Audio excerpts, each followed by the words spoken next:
For my tips and tricks this month, we're going to talk about where to start. How you begin a watercolor. That starts with your drawing.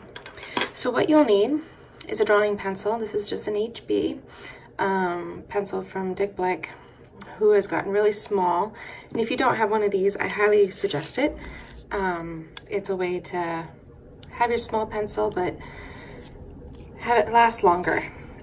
A kneaded eraser, pencil sharpener if your pencil isn't already sharp, because you want a sharp pencil to draw. And then you also want your subject matter, and this is MAUDE FEALY.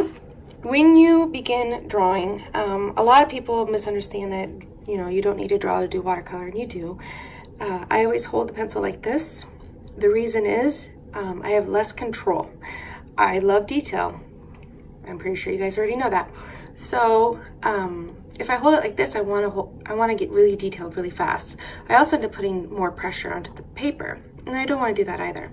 One of the things I have my students at the Art Center do is when we're trying to get familiar with our subject matter, MAUDE, we sketch it a couple times before we get to our watercolor paper.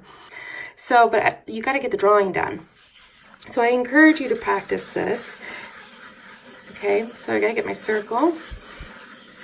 And I just lots and lots of lines. So that eye, it can actually be the measurement throughout the entire piece. Look at that. And the nose.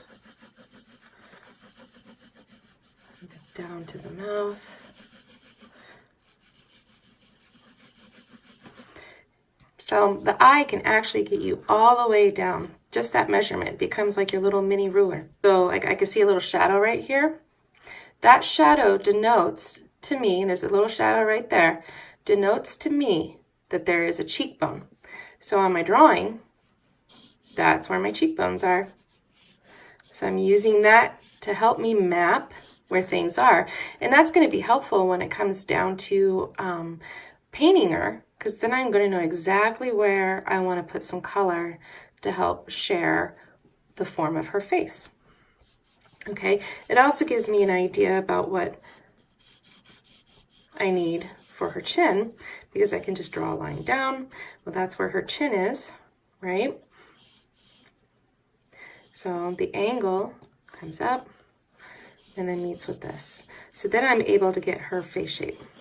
So everything connects, okay? My eyes are constantly looking at my reference. I even have my finger here so that when I look from here to here, I'm already drawn to this, because this is black and white, this is color, so my eye is naturally going to go right here, which pulls me right to where I need to be. So I feel like I went a little too low on her lips. That's kind of what I'm seeing here. So I'm going ahead and making that change. I'm not afraid to change the drawing to fit what I see. So many times we keep going with it and settle for it. Why? Be okay with changing it.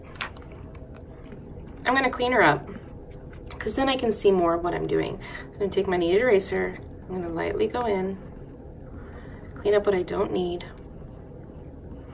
All those guidelines, I don't need those anymore. I'm leaving this line because that's my shadow. And actually I'm going to erase the bottom of it, because the shadow, believe it or not, is more triangular. That looks right. Okay. I'm going to erase all this down here to see her mouth a little bit better.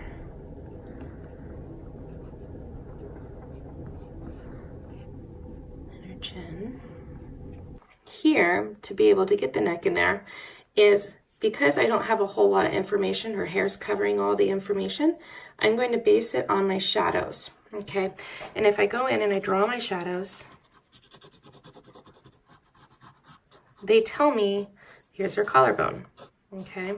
So they tell me where things are at based on the shadow. So I can follow the shadow.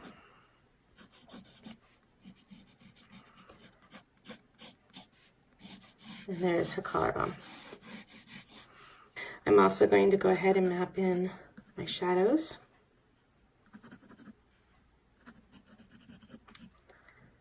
Make my guidelines. There's a little bit of cheek here.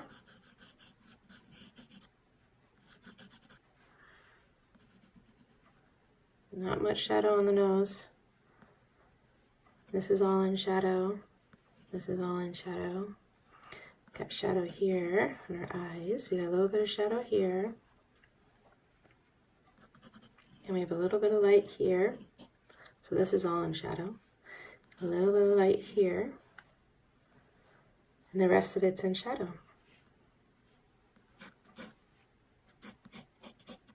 So then to kind of get, since this is a sketch, I'm just going to fill in.